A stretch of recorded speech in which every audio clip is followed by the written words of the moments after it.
বিভীষণৰ দ্বাৰা ইন্দ্ৰজিতৰ মনোলোপায় কথন নিকুম্ভলা যজ্ঞ ভংগ। বিভীষণক শ্ৰীৰামে ক'লে, হে মিত্ৰ, মই লক্ষ্মণক কেনেকৈ সেই সংকট যুদ্ধলৈ পঠাম? ইন্দ্ৰজিতে এফালে দুষ্ট নিশাচৰ, তাতে আকৌ সেই সংকটপুৰী লংকাৰ ভিতৰলৈ।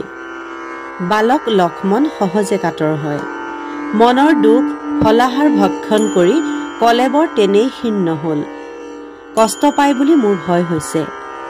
ইন্দ্ৰজিতৰ সৈতে কেনেকৈ যুদ্ধ কৰিব? বিভীষণে ক'লে, হে প্ৰভু, তুমি কেলৈ ভাবিব লাগে? লক্ষ্মণে শত ইন্দ্ৰজিতৰ সমান শক্তি লৈ আছে, তাতে আকৌ তেওঁৰ সহায় আছে সকলো বান্দৰ। মুহূৰ্ততে ইন্দ্ৰজিতৰ নিধন হ'ব। মই লক্ষ্মণৰ শক্তি ভালকৈ জানো। যেতিয়া ৰাৱণে লক্ষ্মণৰ বুকুত খেল মাৰিলে, লক্ষ্মণে ৰণথলীত পৰি গ'ল। কিন্তু ৰাৱণে তেতিয়া কুৰি হাতেৰে লক্ষ্মণক লৰাব নোৱাৰিলে।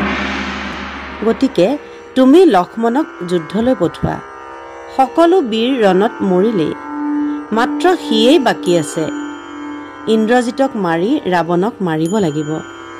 একেজনেই দুইজনকে মৰা অলপ কষ্ট হ'ব। সেইকাৰণে দুজনে দুটাক মৰাটোৱেই যুক্ত হ'ব। বিভীষণৰ কথা শুনি ৰামে লক্ষ্মণক বিভীষণৰ হাতত দি ক'লে, হে বিভীষণ, তোমাৰ হাতত ভাল মন্দ সকলো গতালো। কপিসকলৰ সৈতে ৰামৰ চৰণ বন্দি বিভীষণক লগত লৈ সকলো ৰণলৈ প্ৰস্থান কৰিলে। গড়ৰ ওচৰত গৈ সকলো উপনীত হ'ল। গড় ভাঙি সকলো প্ৰৱেশ কৰিলে। হনু গৈ পৰ্বতৰ শৃংগত খাৰা হ'লগৈ। হনুক দেখি সকলো ৰাক্ষস পলাবলৈ ধৰিলে। বান্দৰবিলাকে খেদি গৈ ৰাক্ষসক বেৰি ধৰিলে। লক্ষ্মণৰ সৈন্য গৈ গড়ৰ ভিতৰ সোমালেগৈ। লক্ষ্মণে গৈ বান বৰষিবলৈ ধৰিলে। বান্দৰবিলাকে পাথৰ আৰু বৃক্ষ বৰষিবলৈ ধৰিলে। সকলো নিশাচৰ পলাবলৈ ধৰিলে। হনুমান গৈ ইন্দ্ৰজিতৰ আগত উপস্থিত হ'ল। ইন্দ্ৰজিতক দেখি হনুৰ কোপ বাঢ়ি যজ্ঞকুণ্ডৰ পাৰত পৰিলেগৈ আৰু পদাঘাতে যজ্ঞৰ অগ্নি নুমুৱাই দিলে।